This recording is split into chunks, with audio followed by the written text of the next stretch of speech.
Okay, going live.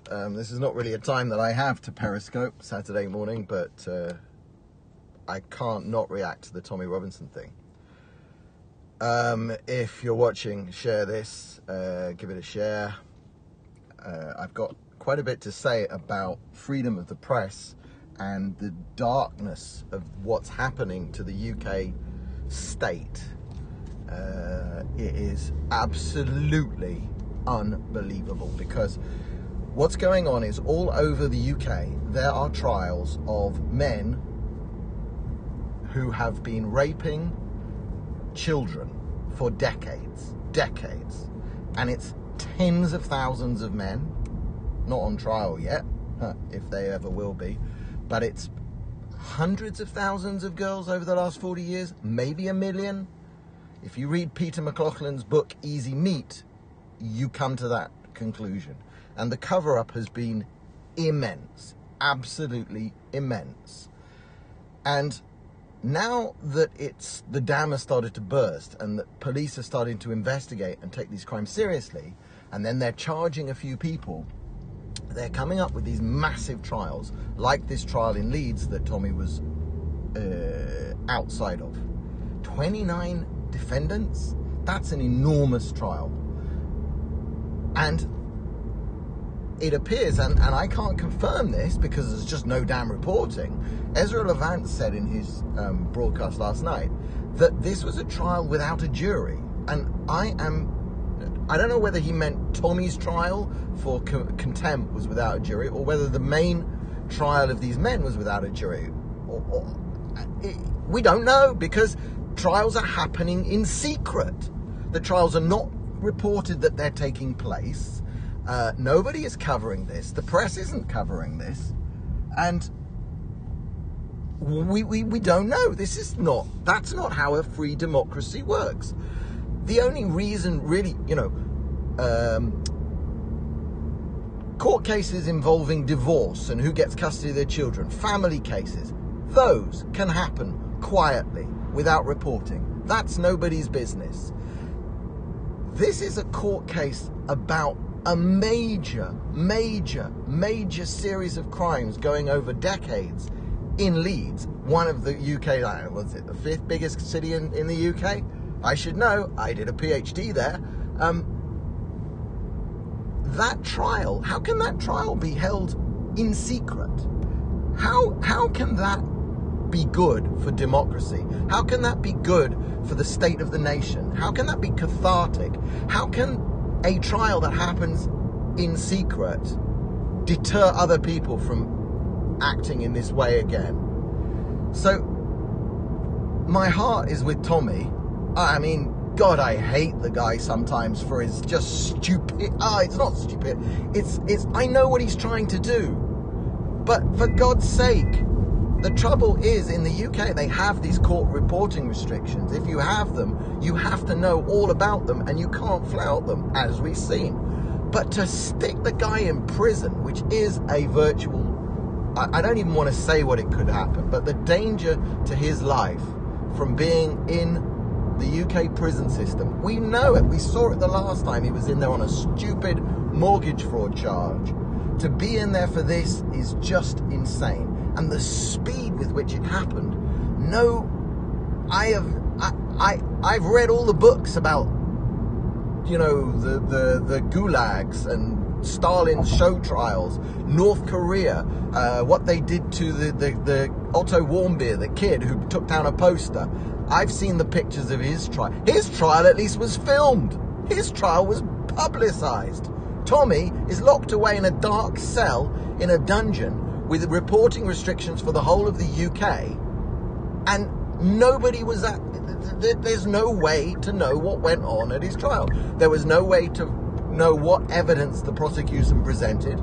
He was given, obviously, no time to prepare a defense, no time to find a proper lawyer who was actually skilled in the kind of law that Tommy was up there. Because if he was given a court-appointed lawyer at a court in Leeds, this would be someone used to dealing with moderate to severe criminal charges. But contempt of court is a very specialist thing. You know, court reporting is a highly specialized subject. I don't know anything about it. Well, I don't know anything beyond the sort of layman basics of it.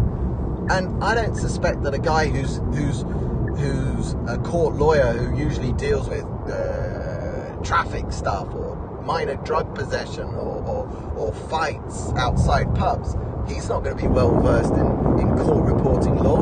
And that's the defence that Tommy was allowed to put forward. And suddenly he's convicted. Taken off the streets, tried by a judge, one judge, sentenced and sent to prison in the same, 4 or 5 hour period, and then silence. And that is the story of the UK. That is why I am delighted I left. I'm delighted. I'm sorry for you all in the UK. I don't know how you recover from this. I don't know how you recover when you wake up this morning and you realise you are living in an ultimate police state. I've got my windows rolled up. I'm sorry if the sound is crap. It's probably air conditioning. I don't know how you do it. And if this, the trouble is, you can't even say that Tommy's case is going to highlight the problems with the UK justice system and reporting, because it doesn't.